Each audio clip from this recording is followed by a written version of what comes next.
Hello and welcome back to the Edge of the Box podcast, a podcast by WhoScored.com. I'm your host, Dan Bardell, joined by Ben from WhoScored, and Jonathan Wilson is with us as always as well. We're here to look forward to yet another Premier League weekend, all sorts going on as well in the managerial world. So obviously we're going to talk about that as well. But Ben, we're going to start with a Premier League midweek best 11. Hit us up, please. Yep, so we had the 6 games in midweek. In goal, we got Jason Steele, back four of Kieran Trippier, Fabian Schär, Wesley Fofana, and Purvis Estupiñán.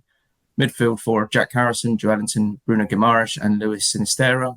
And up front, Callum Wilson and Aston Villa goal machine Ollie Watkins, which I'm sure you'll be thrilled to hear about, Dan. I mean, I was starting to worry that Villa on great form again weren't going to have anyone in the team of the week. We couldn't get anyone in the team of the month, and I thought then we were going to have another time with nobody in the team of the week. But Ollie Watkins is on absolute fire at the moment. Everything he touches turns to goals. Jonathan, any disagreements with the team of the week there, or I imagine it's going to be fine? No, it's fine. I mean, I guess the interesting player is Jason Steele. Because when I saw his, I don't know, was it 17, 18 games for Sunderland in the relegation season, I was not expecting him to be a leading Premier League goalkeeper anytime soon. So, all credit to him for turning that around, and he has been excellent. And it's interesting that, he De Zerbi seems to favour him because he's better with his feet than Sanchez. And he got the assist obviously the weekend, and he's playing really well at the minute. So good for him. I don't think your microphone's on, Jonathan. It is on. It's just over here.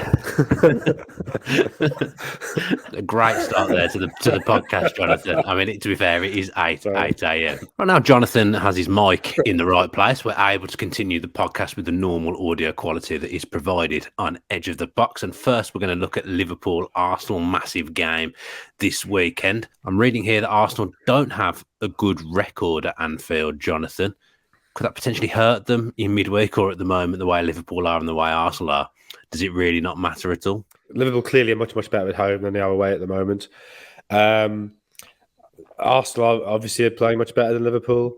But I think grounds where you don't play well can get in the team's head. And we know that Arteta's very aware of that because of that detail we saw in the All or Nothing documentary last season where he was playing crowd sounds of You'll Never Walk Alone, overtraining to try and get the players used to it. And it didn't work then. So if Arsenal score early on, then I'm sure it won't be an issue. But if Liverpool hold them out or Liverpool get an early goal, then it might just sort of add a little bit more weight to the scales. So, I sort of fall between two stools on these stats.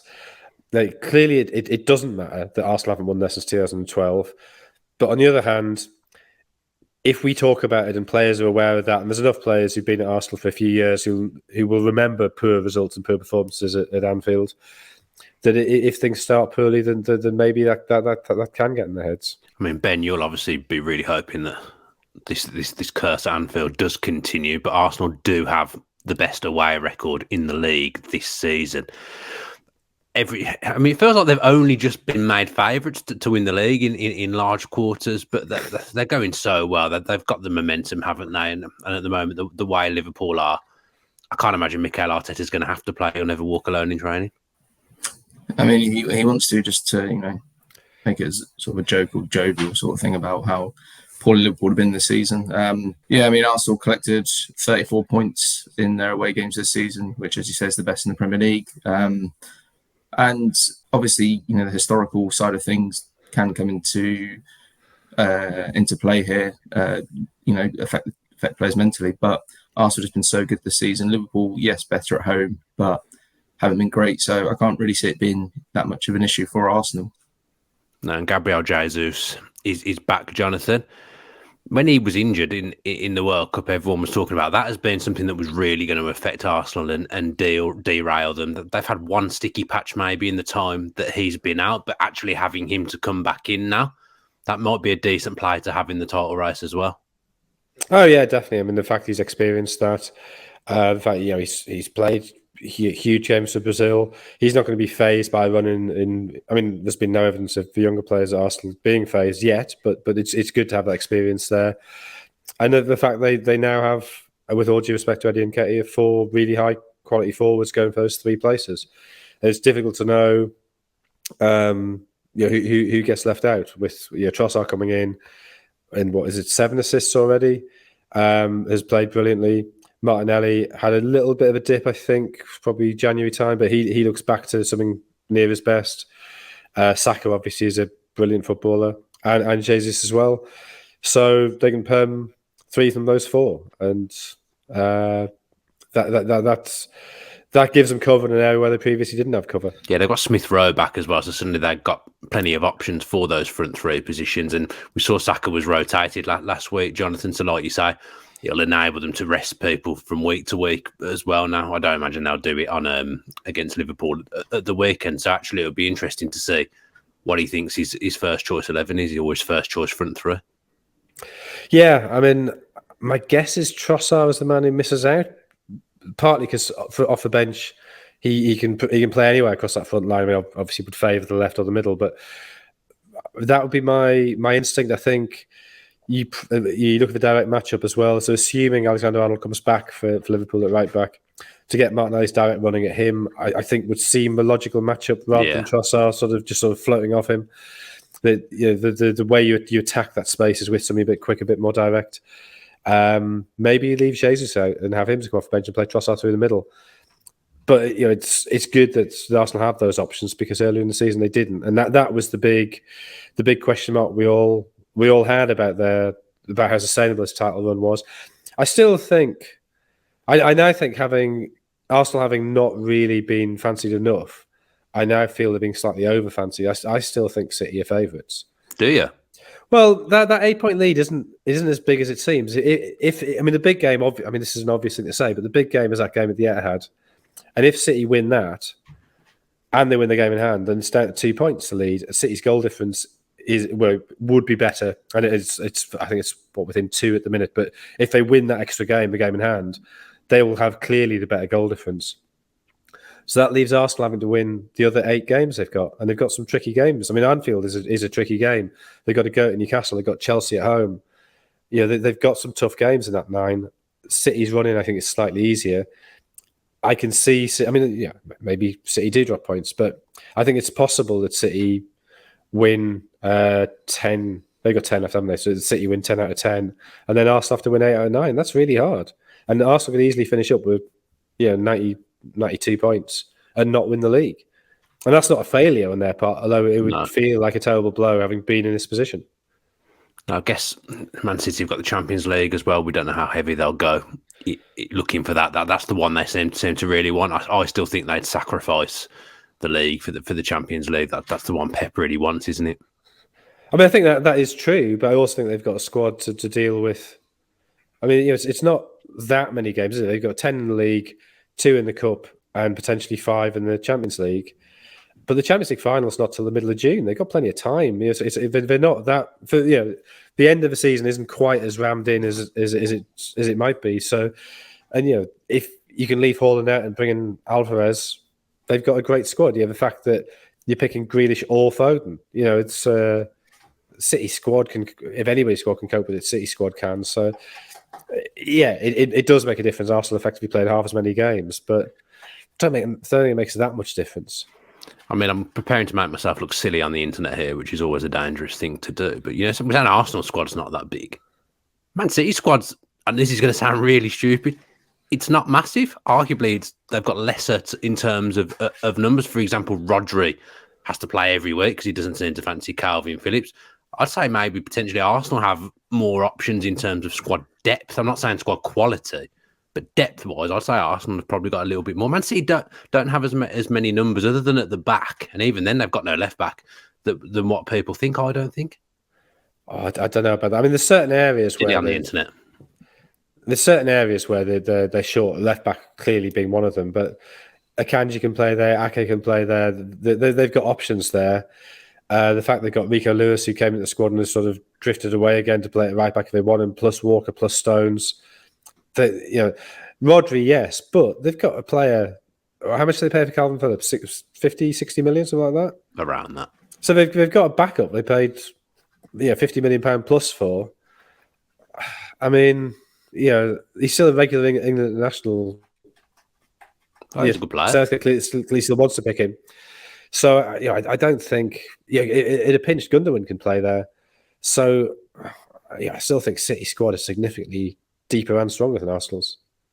I'm preparing myself for all kinds of abuse on Twitter and whatnot today. Anyway, after saying what I've said, I think if you look at it, depth-wise, they don't have huge numbers, Manchester City. But yeah, we'll move away from that topic because I'm wary that I could get bullied later on the internet. As I said, Ben, you're making the argument that Trossard has been the signing of the season. No, I'm saying you. Potentially, it's not you, and it's WhoScored. But WhoScored are making the argument for Trossard being the signing of the season? That was me. I mean, obviously you got Haaland and Jesus and Zinchenko as well, the obvious ones. But as you mentioned, Arsenal went through their sticky patch earlier in the year between Trossard signing and Trossard coming to the 11, where they dropped points against Brentford, dropped points against Everton and Man City. Then Trossard came into the starting 11, and they've won 7 from 7 in the games he started. And Nketiah is not a bad forward to call upon as a backup, but when he wasn't there, they lacked that mobility and that fluidity in the final third.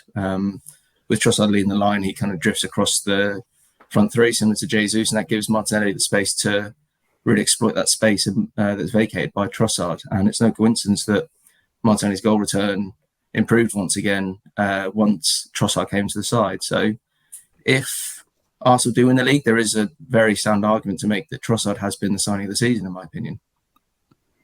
You having that, Jonathan? Let's forget what I said again about Manchester City and turn on WhoScored instead. Can a January signing be the signing of the season when Haaland scored 127 goals? Well, and Zinchenko has had a brilliant season, has clearly been a huge part of Arsenal's success. Trossard, I think... Hang on, I think Trossard has, without question, been the best January signing. I guess you have different expectations for summer signings and January signings. He'd be in the conversation for best signing of the season, I guess. He's definitely in the sort of top 10, top 20, but top January signing, absolutely.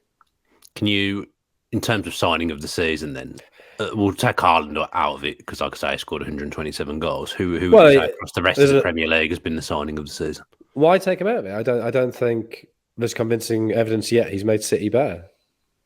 I just think when you've scored the volume of goals that he scored, but there's and you look at the price. Yeah, but there's a possibility that City end up with a poorer goal difference this season than last season, despite his goals.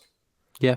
So if you've destabilised the side, I mean, destabilise is far too strong a word, but if your presence is slightly diminished the effective running of the rest of the side, no matter how well you personally have done, can you be said to be the signing of the season?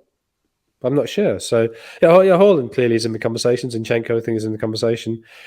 I think Saliba would have been. Is he really a signing? I guess he's just no. You can't make all these rules and then throw in Saliba. Yeah, no, we don't have that. I think Dan's just waiting for Boubacar Kamara to come up. Boubacar Kamara has been excellent. I'm afraid he's a good signing. Yeah, I mean, a holding midfielder for a mid-table side, but he's done well. I think you're pushing for Europe, Jonathan. I think you're in the conversation. We'll see. Come the end of the season. I mean, Nobi at Tottenham, clearly. Casemiro. I mean, I know he's hardly played, but when he has been there, he's been excellent. Eriksen's been excellent for Manchester United. Martinez, Manchester United. I'm sorry, just going through club by club now. I'm struggling, to be honest, to come up with anyone. We got João Paulinho as well. João Paulinho? Of course it's João Paulinho. Of course it is. That's the answer. I mean, he's definitely in that top 10, isn't he? So there's clearly Nobi at Liverpool. Mitoma, did he come in the summer? Or was he already there? Yeah, he was on loan, I think, in Belgium. Oh, was he? I think he was already on Brighton's books, but he was on loan. Bit Saliba-ish. I don't know whether we can have that. And the same with Caicedo. That they may technically have been signed earlier, but they've made a massive impact this season. There's lots of players. Yeah, unlucky Chelsea. You've signed 127 players. Yeah. Not one of your players has made the conversation. Is there a table for that, Ben, or have I misread?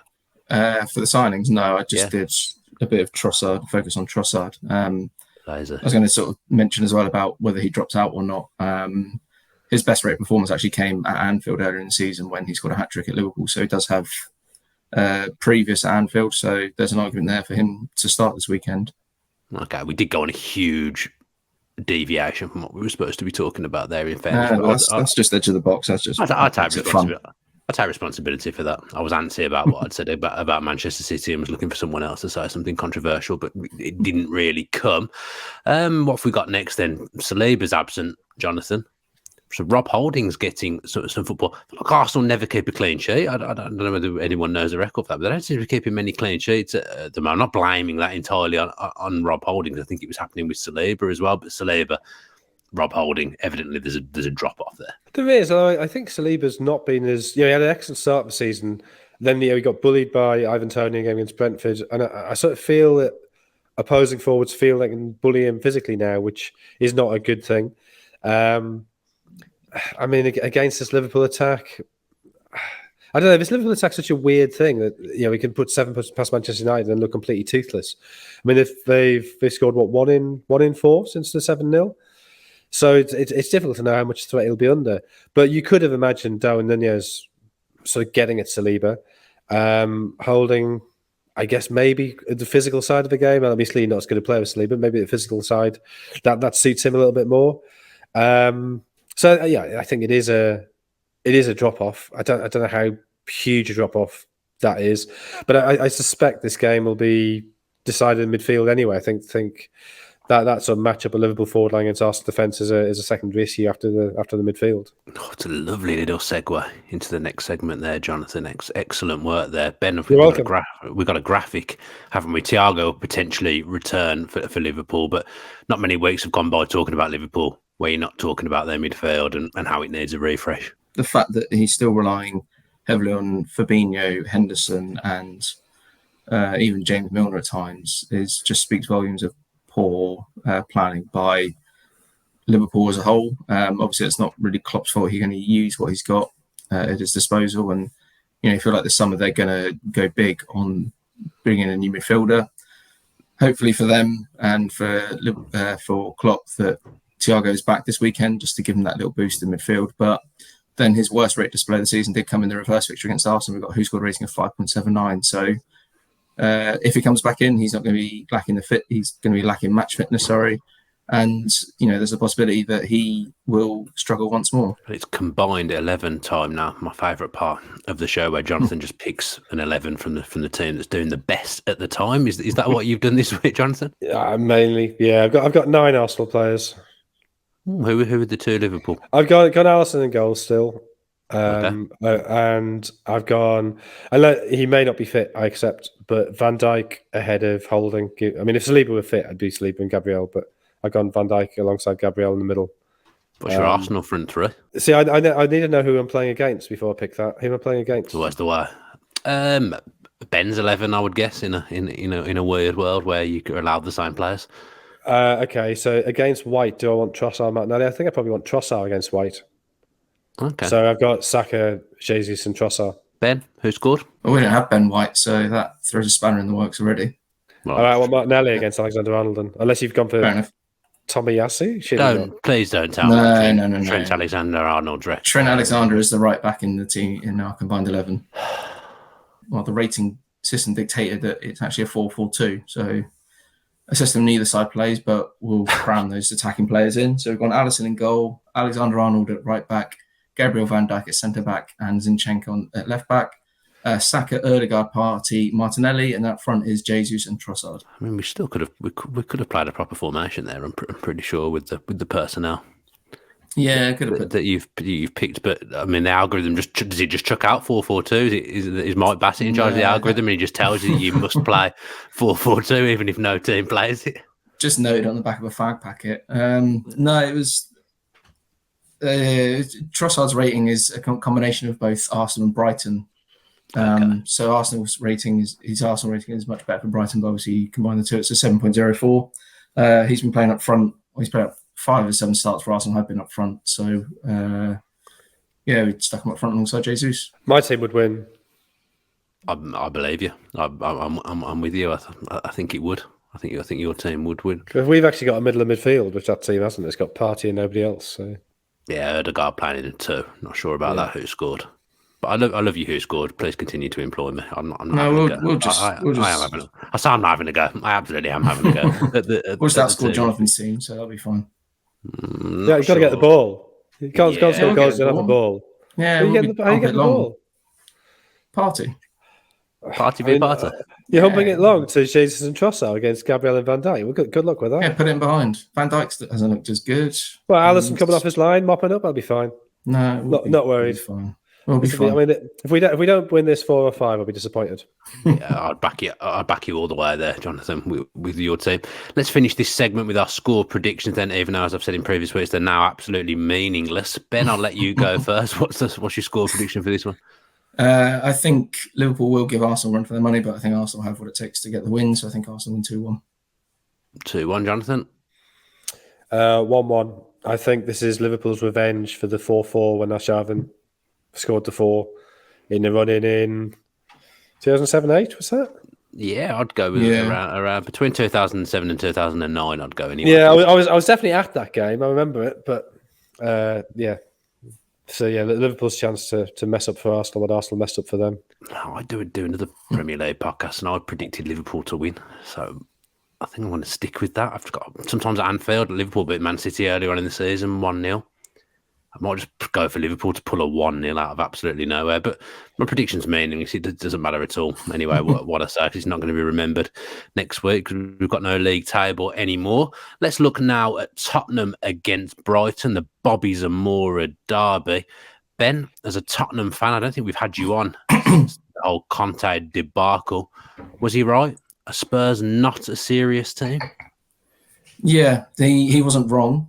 Absolutely. The problem is that he basically went, lads, it's Tottenham as the Tottenham head coach, which is a big no-no. I mean, you look at how Tottenham played against Everton. I didn't even watch that game, but you just kind of knew what was going to happen as soon as Tottenham. Did you choose not to watch it? Or you said it. I watched the first half. So because you're not allowed to watch football 2 days running, are you? We found this out. So does that count? Yeah. You only watch half a game. Maybe only watched half of a game the day before as well. I actually watched 2 games on Sunday, so that was quite nice. Or was it 2 games? No, I watched 1.5 games on Sunday. So I think Conte would say you're not a serious man. Just watching the 1 half bit. I chose to watch Love Is Blind instead of the second half of the Tottenham game, which I don't admit things like that. Love Is Blind is a sensational program. Never watched it. Anyway, it was better than never heard of it. What? Do I want to know? I probably don't. Do I? I'd have been very shocked if Jonathan had turned around and said, "Oh yeah, I watched that. It's really good." I would have been absolutely shocked. Discussing the people on there and talking about how Love Is actually blind. Anyway, Tottenham, you sort of realise once they went 1-0 up, you're playing against 10 men. You then, I think they had about 20% possession when they had that numerical advantage. Then Lucas Moura got sent off, and Michael Keane could have that shot 99 times out of 100 and hit rose edge, and then he just goes. No, he does it in training all the time. That's what he said. That was what he said. He sounded like he was a bit serious in that post-match when he said that. If there's not proof, then I don't believe it. And it's a huge point for Everton, so fair play to them. But for Tottenham, it's just there's going to be more than a manager change is going to fix these issues. They need a big, not necessarily hard reset, but they do need someone to come in and just get rid of some of that dead wood. The likes of Eric Dyer, Ben Davies, as loyal as they have been to the club. You were trying to put Ben Davies in World 11s during the World Cup. That was you. You were backing it heavily when I was putting a different Davies in at left back. I was putting Alphonso Davies in my team in my World 11 at left back. But you were all for Ben Davies going in there at that point. I think he's solid for Wales, but for a Tottenham team that has these high aspirations, I don't think he's good enough. I wonder whether he'll be there next season with Destiny Udogie coming back on loan from Udinese. It's just Tottenham, as I said, Tottenham need more than a manager change to fix these issues. There's issues that run from the top to the bottom. There's a huge disconnect between the club and the fan base, and it's going to take more than this sort of big summer transfer window to fix these issues. You're looking at a sort of 2-3 year cycle for them to kind of get back to where they believe they should be, which is nowhere near the title, but realistically challenging for top 4. So it kind of ultimately depends who they come in as manager, but they're going to have to be backed properly and given the chance to really stamp their authority on the squad. Yeah, they went with a kind of win now appointment with Antonio Conte, but I guess when he doesn't win now, it just all feels like disarray for Spurs playing to get up against De Zerbi this weekend. Potentially the kind of manager that they need, but I've got to be honest, if I was De Zerbi, I'd stay put. Yeah. And Brighton are doing so well, and the structure is so good there. Why risk that? I guess if you're De Zerbi, the danger is this opportunity doesn't come along again, that Brighton fall away next season, which, with probably European football, it is possible that puts too much strain on the squad. It's, that's not a method that's been stress tested against European football. And I guess Tottenham could pay him a lot more than Brighton can pay him. But yeah, at the minute you would say Brighton is the more attractive package. But you do look at Tottenham, you do look at the stadium, you do look at the facilities. And if you had assurances about what revenue there'd be to bring in new players, maybe that does look more attractive. But yeah, definitely at the minute, Brighton feels Brighton is the better run club. There's no question. But yeah, I mean, Tottenham, I think where they've gone wrong with both Mourinho and Conte, and I actually thought Conte was a good appointment, but it was as if Daniel Levy looked at the stadium and said, "We are now a big club, therefore we need a big manager." I think it's telling that both with Mourinho and with Conte, they were managers they'd been for before, failed to get, and then subsequently went for them as if they were proving a point.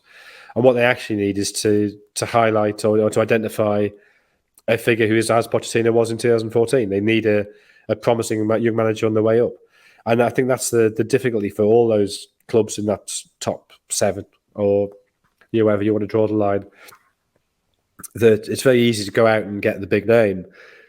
But big names, by the time they become big names, are often their ideas are not quite cutting edge. They're on the way down. They've lost a little bit of that hunger.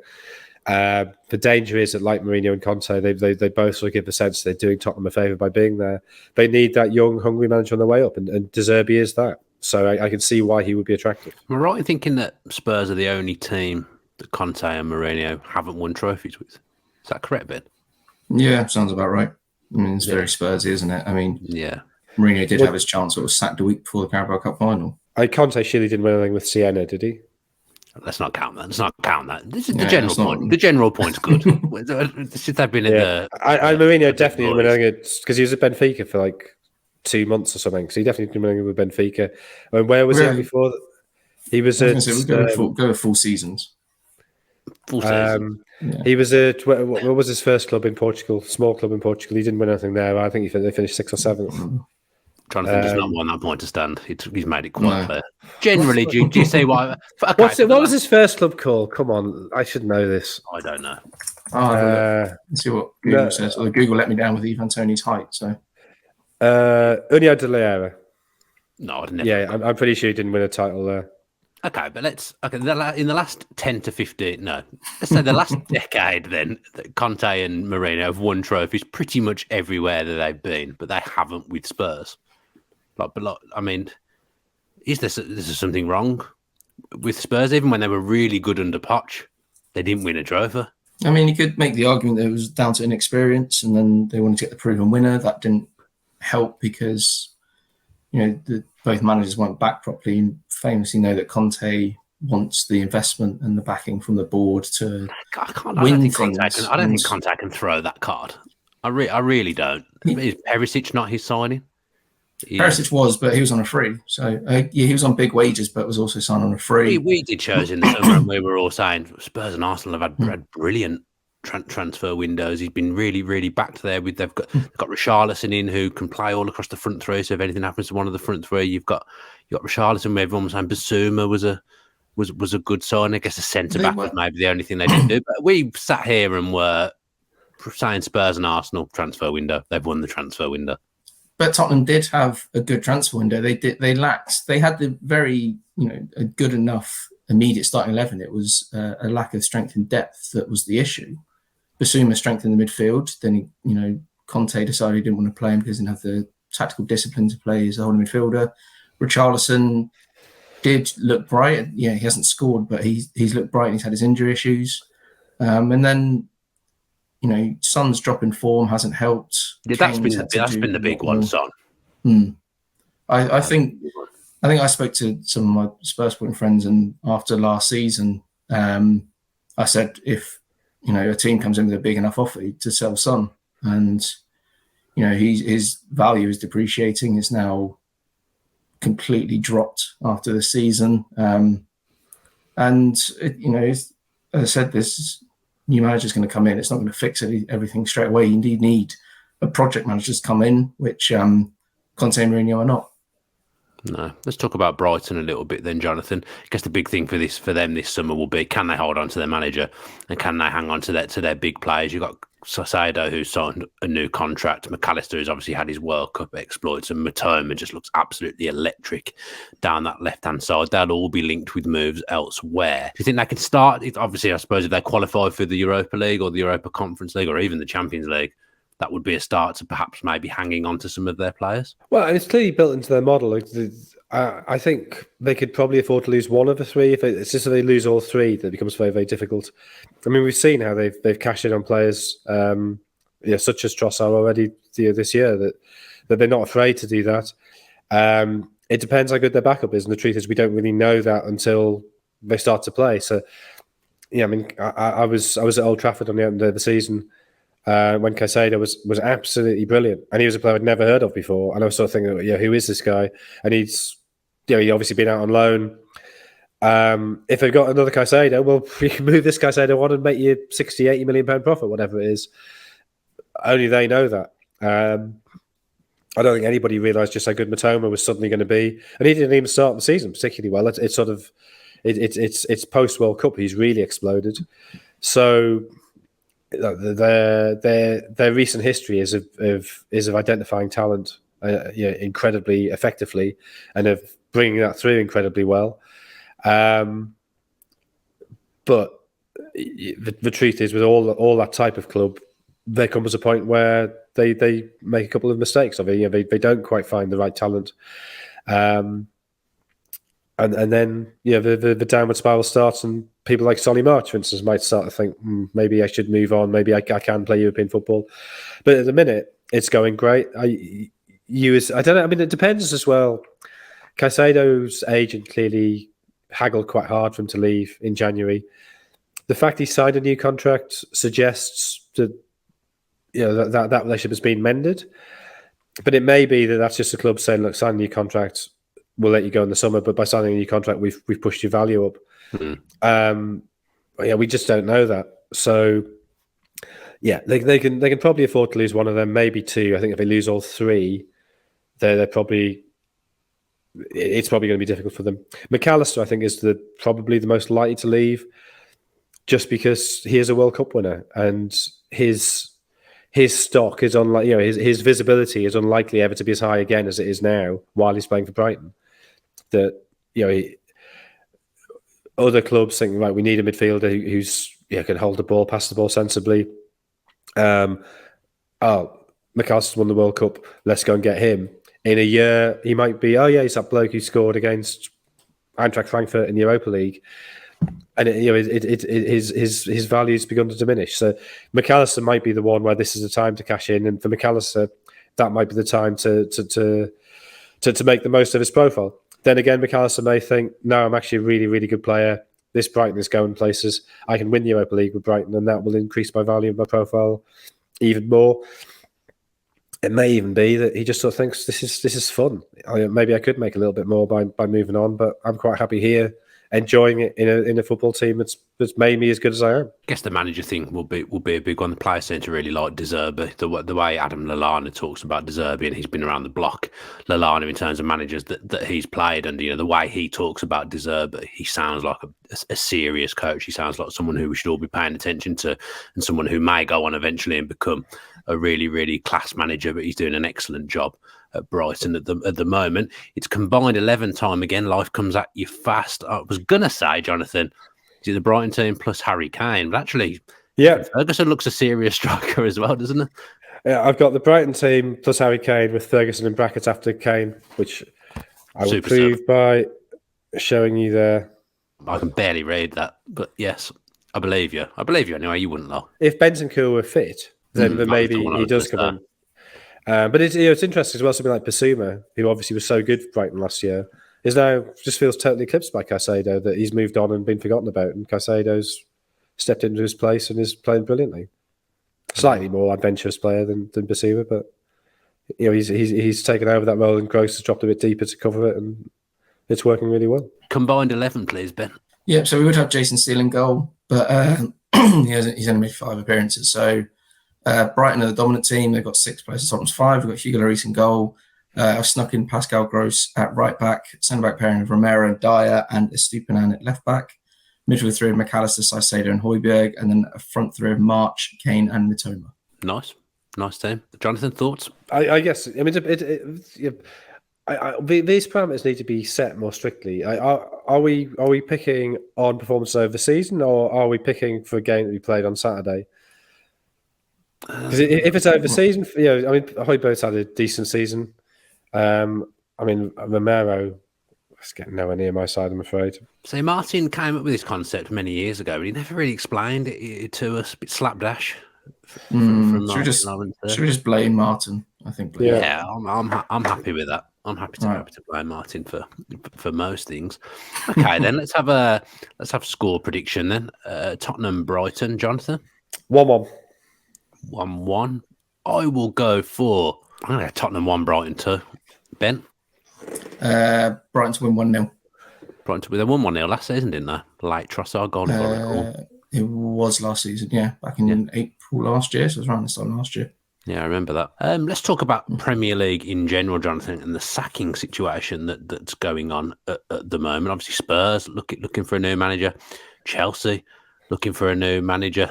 Leicester looking for a new manager. I mean, at the moment, there's talk of Leicester hiring Martin O'Neill back. And then I believe the favourites for the Chelsea jobs at the moment are Frank Lampard, Antonio Conte, Glenn Hoddle and Ruud Gullit. So what are your thoughts on that? Look, I'm never against a bit of 90s revivalism. I feel a lot more comfortable in the 90s than I do now.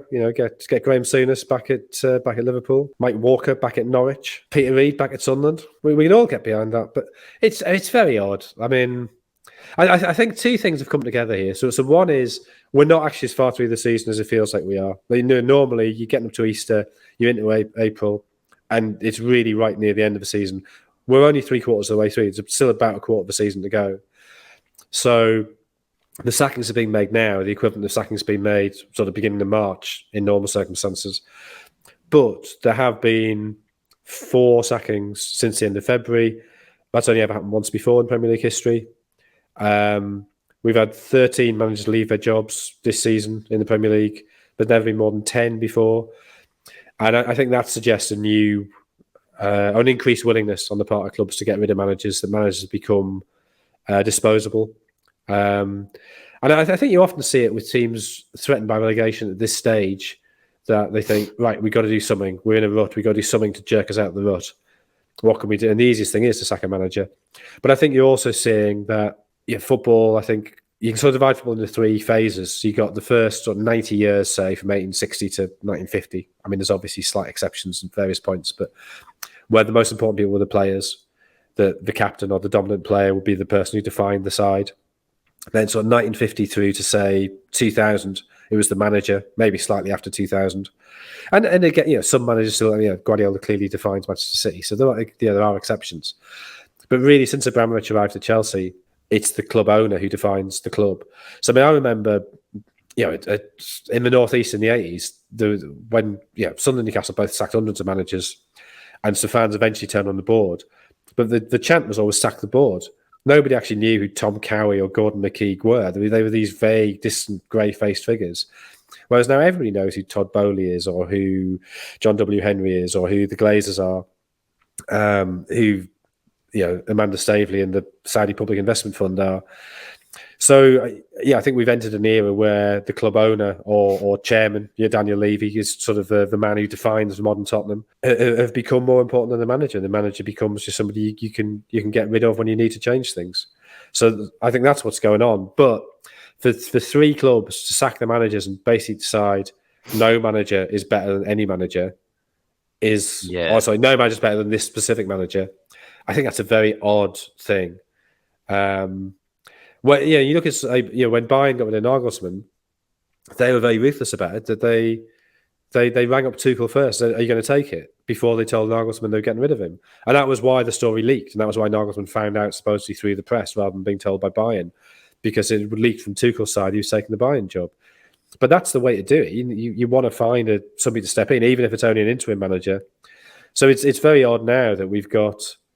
Potter's got to go. I mean, why does Potter have to go after a defeat to Aston Villa? You know, they'd made 1-3 and drawn one. Shame. Well, yeah, but it's. I mean, losing to Southampton or Bournemouth or a team right at the bottom at home, maybe that is shameful. You do think? Well, they did lose 1-0 to Southampton at home. Well, yeah, but they'd after that they'd won 3 in a row and then they'd drawn against Everton in a game where they had the better of it. So you could see things were turning around. Why that one game is suddenly what makes you decide, right, he's got to go now. It might be the game that makes you think, right, this isn't going forwards. We'll look at our options. But to say, right, he's gone, and then go, right, what we're going to do.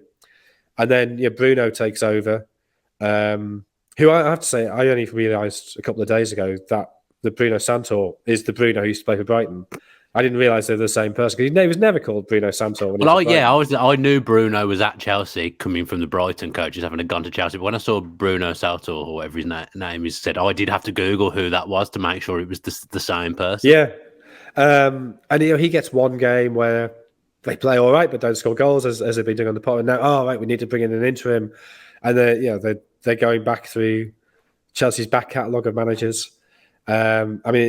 It looked like that Lampard. though. You choose between Lampard and Conte. Oh, they're exactly the same type. Yeah. Them Well, and also, maybe Conte just sort of thinks it's a chance to win the Champions League. I mean, his record in the year was so bad that maybe this is the only way he's ever going to get a crack at it. But it's a very, very strange thing. You'd have thought they could have.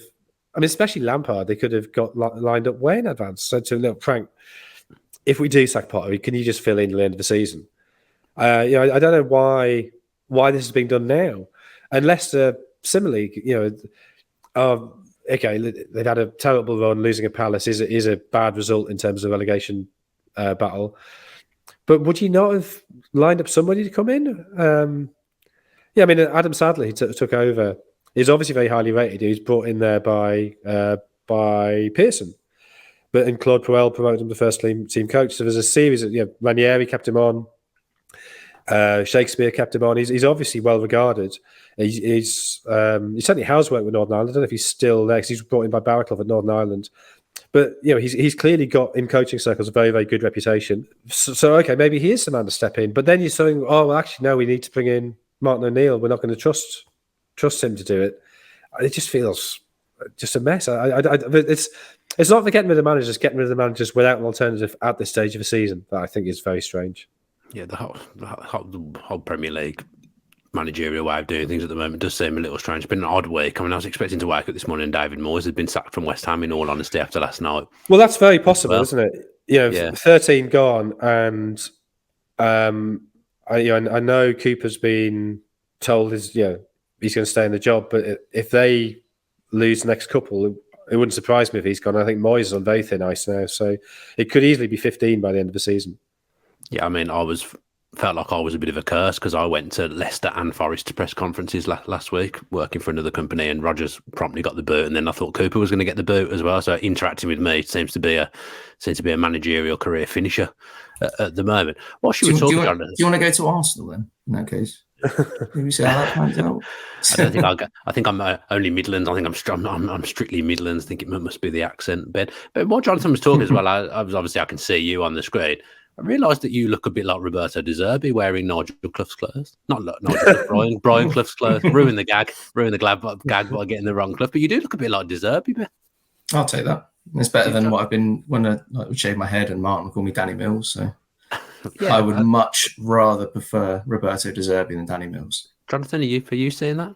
Bit of touch of the De Zerbis for Ben? Yeah, no, I can see that. Yeah.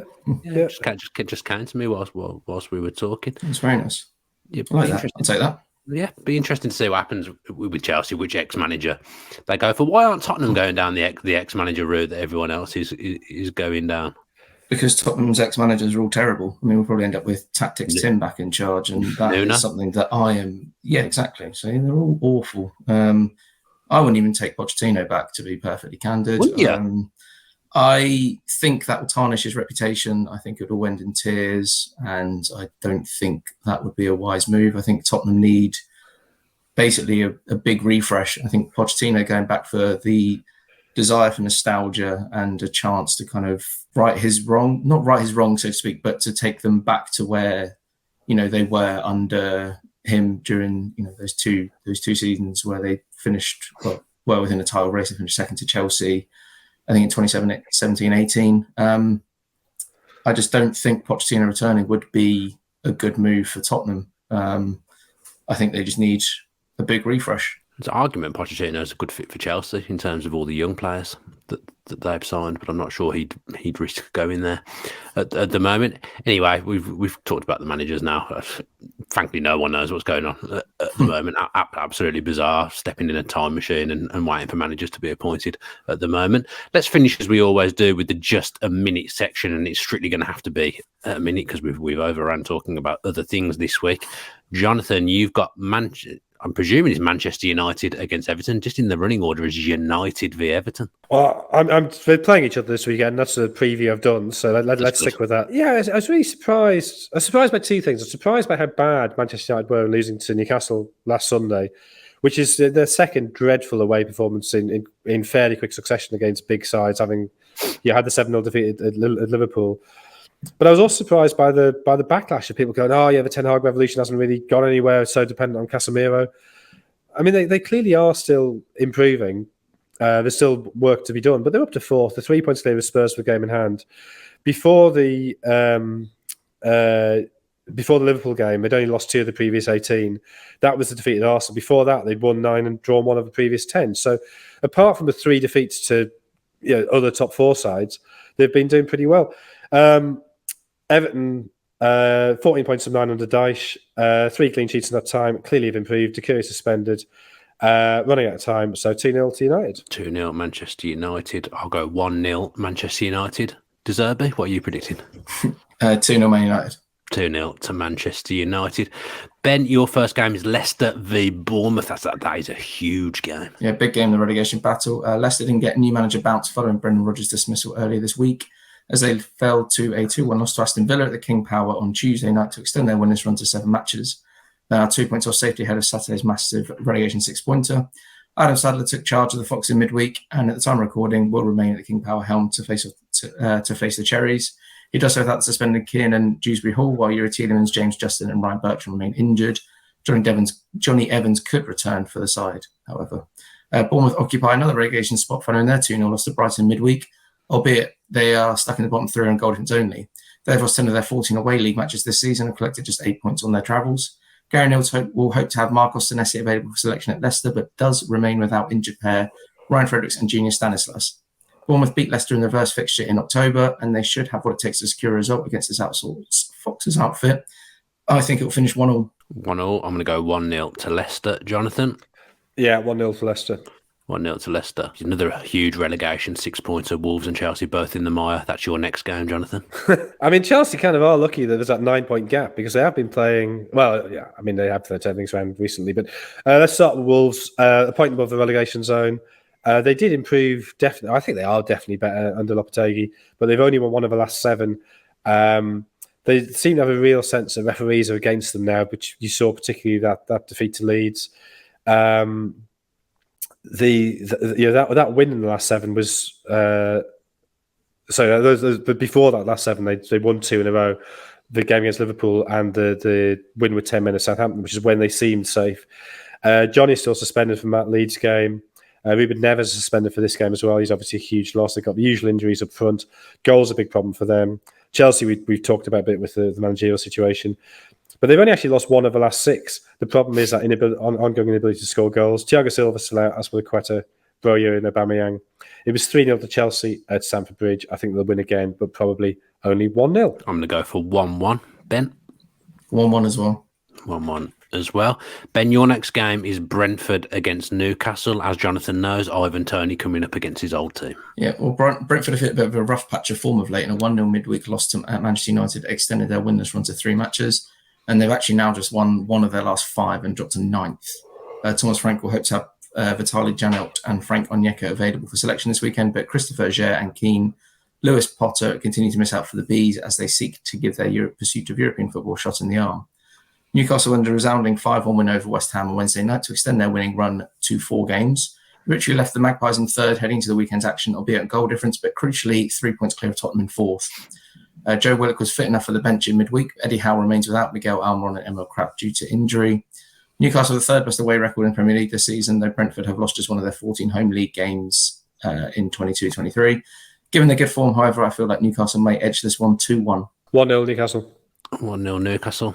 I'm going to go 2-2. Jonathan, you have yet another Marlon Harewood derby. It's Villa against Forest. So Cooper confirmed his position this week, which I think is probably the right decision. But after that very good run, when they seem to have pulled away from the drop zone, they haven't won any of the last 8, which has left them 4th bottom. They defeated Leeds on Tuesday, means that in that run of 8 games, they've only taken 3 points.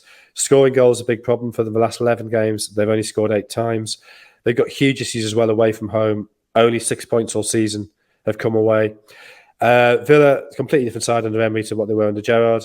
Taking 16 points from the last 6 games. They've got the 3rd best form in the league behind only Arsenal and City since Emery took over, up to 7th, and probably should be dreaming of Europa League qualification now.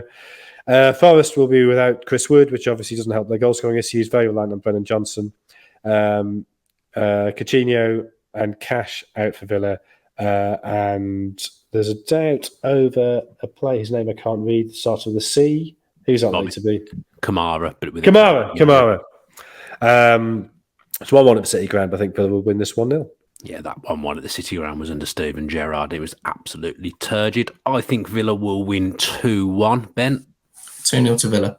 2-0 to Villa. Ben, you've got Southampton against Manchester City. Southampton suffered a blow in their bid to beat the drop as they fell to 1-0 loss at relegation rivals West Ham on Sunday. They remain at the foot of the table, 4 points from safety with time running out to turn their fortunes around. Defenders Valentina Livramento and Armel Bella-Kopchak are set to return later this month, while Che Adams and Mohamed Salisu should be fit to feature against Manchester City, but Juan Larios misses out. Saints have already beaten City at St Mary's this season. Repeat will be welcomed with open arms. City kept up the pressure on league leaders Arsenal as they trounced Liverpool 4-1 on Saturday. They've won 4 on the trot and 6 of the last 7, and they need to keep up this form to capitalise on any possible slip-up by the Gunners. Phil Foden is confirmed absentee, having had his appendix removed during the international break, and Erling Haaland has returned to training, but whether he starts ahead of Julian Alvarez remains to be seen. Nevertheless, City have what it takes to absolutely batter Southampton. I think they'll win 4-1. This season is absolutely mad that Nathan Jones is Southampton, the fittest man on the planet, beat that Man City side early on in the season. What on earth has this season been? That Tuchel Conte handshake feels like it was about 10 years ago, and that was at the start of this season. I will go for 2-0 to Manchester City. Jonathan? Also 2-0 to Manchester City. 2-0 to Manchester City. And your final game in the just a minute section is a London derby, Jonathan. It's Fulham v West Ham. I mean, sorry, Tuchel Conte, that could happen again, couldn't it, in the Champions League if Conte comes in as Chelsea assistant, as Chelsea interim, which would be nice to see. It'd be a lovely way to wrap up the season. We began with a Tuchel Conte handshake gate, and we could end in they meet in the semi-final, wouldn't they? I think so. Yeah, a nice hug in the centre circle. So they could even do it at Stamford Bridge. The other scene of the previous handshake gate. Wouldn't it be marvellous, wouldn't it? Oh. Yeah.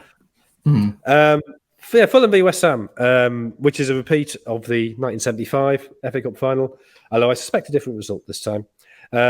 Even though Fulham have now lost 4 in a row, that meltdown at Old Trafford really has cost them. They're down to 10th, and you start to suspect that Europe is slipping through their grasp.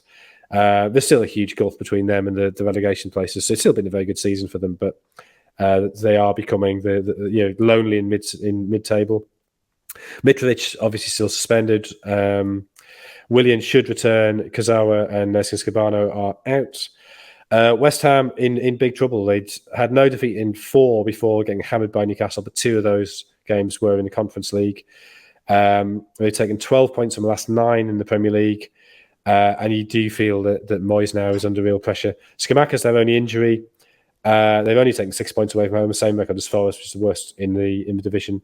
West Ham won 3-1 at the London Stadium back in October, but I think Fulham will win this 1-0. I think Fulham will win 2-1. You have to tell us what the score was in that FA Cup final in the 70s, because unfortunately I don't know. Oh, it was 2-0 to West Ham. 2-0 to West Ham. I'll just go for that. Why not? Jonathan said it's not going to happen. I'll go for 2-0 to West Ham because the predictions don't matter. Anyway, as I've said earlier on, Leeds Palace to finish for you, Ben. Yeah, 2-1 win over rivals. Nottingham Forest on Tuesday night saw Leeds reach the dizzying heights of 13th and open up a 2-point gap between themselves and the relegation zone. The Yorkshire side have won 2 of their last 3, while their only defeat in the last 4 came at league leaders Arsenal. Javi Gracia is without Max Werber, Stuart Dallas, Adam Forshaw and Tyler Adams for Sunday's welcome Crystal Palace. But Wilfred Gnonto was fit enough for the bench against Forest, having missed a defeat at Arsenal.